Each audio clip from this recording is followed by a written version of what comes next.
नमस्ते। कभी सोचा है कि अगर किसी बहुत लंबे तार के चारों ओर हर एक पॉइंट पर इलेक्ट्रिक फील्ड निकालनी पड़ जाए तो क्या होगा? सुनने में ही कितना मुश्किल लगता है ना? लेकिन फिजिक्स में एक बहुत ही शानदार शॉर्टकट है जो इस मुश्किल काम को चुटकियों में आसान बना देता है। आज हम उसी पावरफुल टूल को समझने वाले हैं, गॉस का नियम। तो आज हम क्या क्या देखने वाले हैं। सबसे पहले तो हम उस चुनौती को समझेंगे, मतलब इलेक्ट्रिक फील्ड को कैलकुलेट करने में क्या दिक्कत आती है। फिर देखेंगे कि गॉस का नियम कैसे एक स्मार्ट सॉल्यूशन की तरह सामने आता है। इसे हम एक अनंत यानी इनफाइनाइट तार के एग्जाम्पल से समझेंगे। कूलम के नियम से इसका क्या लेना देना है ये भी जानेंगे। और हाँ, आखिर में जो सबसे ज़रूरी बातें हैं उन्हें समराइज करेंगे। तो चलिए शुरू किया जाए। तो असली सवाल यही है कि जब चार्ज मतलब आवेश एक सिमेट्रिकल पैटर्न में फैला हो, मान लीजिए एक सीधी लाइन पर, तो क्या हमें हर एक पॉइंट के लिए वो मुश्किल वाला कैलकुलस करना ही पड़ेगा या फिर कोई बेहतर, कोई स्मार्ट तरीका भी है? और जवाब है हाँ, बिल्कुल है एक बेहतर तरीका। और यहीं पर जीनियस कार्ल फ्रेडरिक गॉस की एंट्री होती है। उनका दिया हुआ नियम इस चुनौती का एक बहुत ही एलिगेंट और पावरफुल सॉल्यूशन है। तो आखिर ये नियम है क्या? चलिए इसे एक आसान से उदाहरण से समझते हैं। सोचिए एक कमरा है और उसमें एक बल्ब जल रहा है। अब अगर हम उस बल्ब के चारों ओर एक काल्पनिक इमेजिनरी डिब्बा बना दें, तो उस डिब्बे से जो कुल रोशनी बाहर निकलेगी वो सिर्फ इस बात पर डिपेंड करेगी कि अंदर वाला बल्ब कितना चमकदार है ना? बाहर कितने भी बल्ब जल रहे हों, उससे उस डिब्बे से निकलने वाली रोशनी पर कोई फर्क नहीं पड़ेगा। गॉस का नियम भी बिल्कुल ऐसा ही है।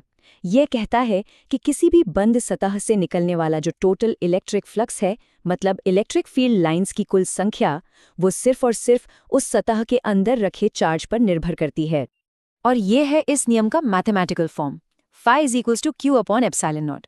यहाँ ये जो phi है, ये है टोटल इलेक्ट्रिक फ्लक्स, क्यू है उस सतह के अंदर का टोटल चार्ज, और एप्सिलॉन नॉट ये बस एक कांस्टेंट है जिसे परमिटिविटी ऑफ फ्री स्पेस कहते हैं। देखिए, समीकरण कितना सिंपल है, पर यकीन मानिए ये बहुत ही पावरफुल है।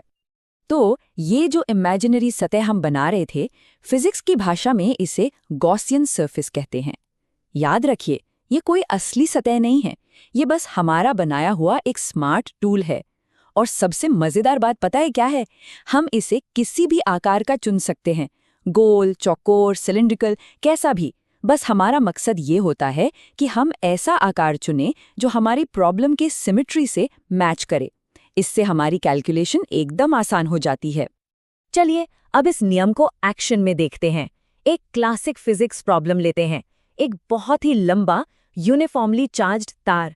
हमें इसके पास इलेक्ट्रिक फील्ड पता करनी है, और यहीं पर गॉस का नियम अपना असली जादू दिखाएगा। अच्छा, इस प्रॉब्लम को सॉल्व करने से पहले एक कॉन्सेप्ट समझना जरूरी है, लीनियर चार्ज डेंसिटी, जिसे हम ग्रीक लेटर लैम्डा से दिखाते हैं। इसका मतलब बहुत सिंपल है, तार की प्रति यूनिट लंबाई, मतलब हर 1 मीटर पर कितना चार्ज है। अब आता है हमारा सबसे स्मार्ट मूव, गॉसियन सरफेस चुनना। अब क्योंकि हमारा तार सिमेट्रिकल है, एक सिलेंडर जैसा, तो हम इसके चारों ओर एक सिलेंड्रिकल गॉसियन सरफेस ही इमेजिन करेंगे। सिमेट्री से सिमेट्री मिलाना, यही तो ट्रिक है। इससे हमारी कैलकुलेशन बहुत आसान हो जाएगी।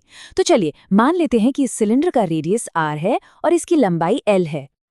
ठीक है, तो अब इस सिलेंडर को एनालाइज करते हैं। इसके 3 हिस्से हैं, है ना?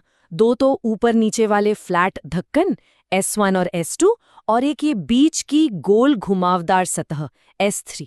हम इन तीनों हिस्सों से निकलने वाले फ्लक्स को अलग अलग देखेंगे।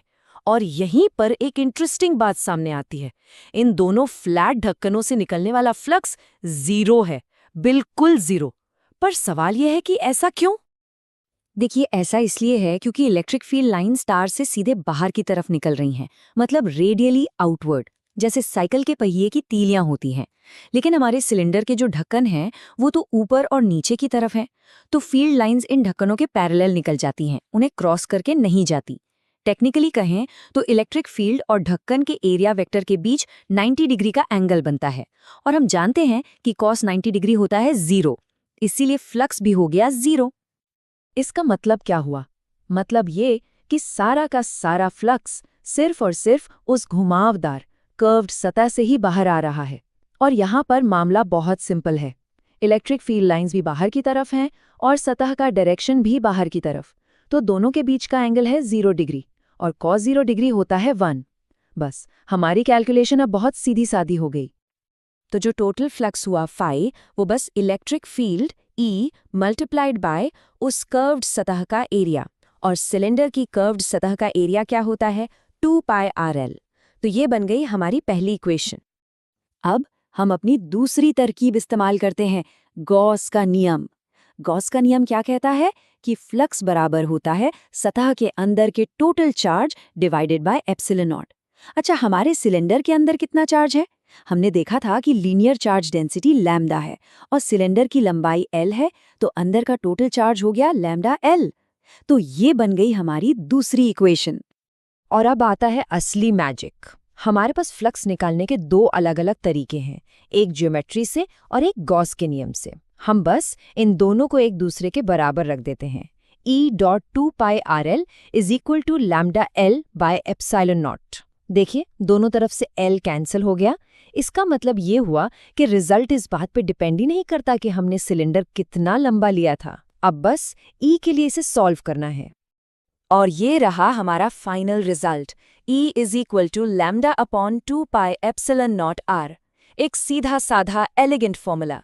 ये हमें बताता है कि जैसे जैसे हम तार से दूर जाते हैं, यानी r बढ़ता है, इलेक्ट्रिक फील्ड कम होती जाती है। सोचिए जरा, कहाँ वो मुश्किल कैलकुलस और कहाँ बस सिमेट्री और एक सिंपल से नियम का इस्तेमाल। यही तो खूबसूरती है गॉस के नियम की। अच्छा, अब ये सोचना भी जरूरी है कि ये इतना पावरफुल नियम आया कहाँ से? क्या ये फिजिक्स का कोई एकदम अलग फंडामेंटल नियम है? तो जवाब है नहीं। असल में गॉस का नियम कोई नया नियम नहीं है, बल्कि ये कूलम के नियम से ही निकला है। हम कह सकते हैं कि ये दोनों एक ही सिक्के के दो पहलू हैं। दोनों ही चार्ज और इलेक्ट्रिक फील्ड के बीच के रिश्ते को समझाते हैं, बस उनका देखने का तरीका, उनका नजरिया अलग है। कूलम का नियम हमें 2 पॉइंट चार्जेस के बीच लगने वाले फोर्स के बारे में बताता है, मतलब ये बिल्कुल बेसिक लेवल पर काम करता है। वहीं गॉस का नियम इसे एक बड़े पैमाने पर देखता है। ये एक बंद सतह के अंदर के टोटल चार्ज को उससे निकलने वाले टोटल फ्लक्स से जोड़ता है। और जैसा हमने देखा, सिमेट्री वाली सिचुएशन में यह हमारी कैलकुलेशन को बहुत बहुत ही ज्यादा आसान बना देता है। तो चलिए फटाफट से आज की सबसे जरूरी बातें यानी की टेकअवेज देख लेते हैं।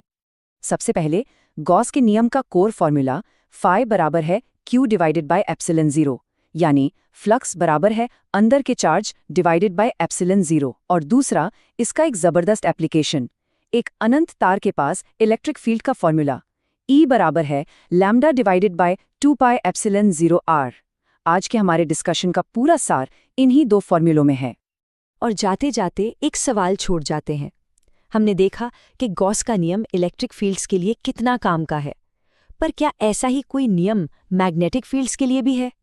ये एक ऐसा सवाल है जो हमें फिजिक्स की और भी गहरी दुनिया में ले जाता है, मैक्सवेल की इक्वेशंस की दुनिया में। सोचिएगा जरूर इस बारे में।